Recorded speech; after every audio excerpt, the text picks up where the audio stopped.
台南市是知名的文化古都，更是美食之都。伫今年年假期间，来到台南的游客人次超过1万人。根据全台上大部落格平台皮克邦统计，全站有关台南的文章超过7万篇，过去一天竟累积超过1亿个观看量。主题以景点以及美食上多。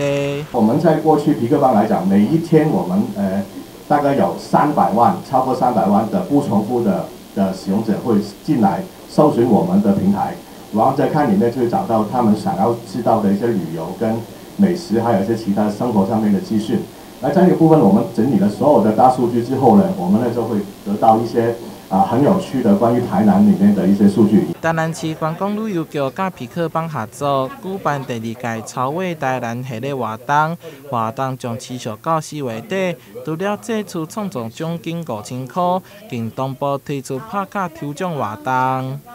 能够身为一个杰出的部落客，我觉得他的视角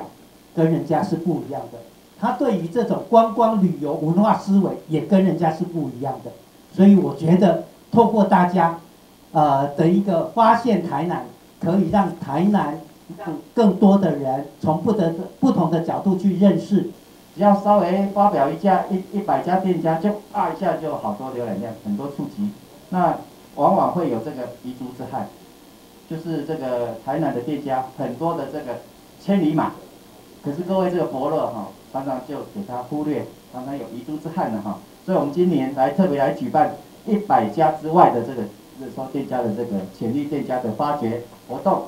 观光旅游局这几天来，积极甲自媒体旅游线顶平台业者合作，行出市区既有的热门景点，亲自发现将利店家，期盼为其创造曝光，提升网络声量以外，更爱予大家看到无同款的台南。台南新闻杨顺怀采访报道。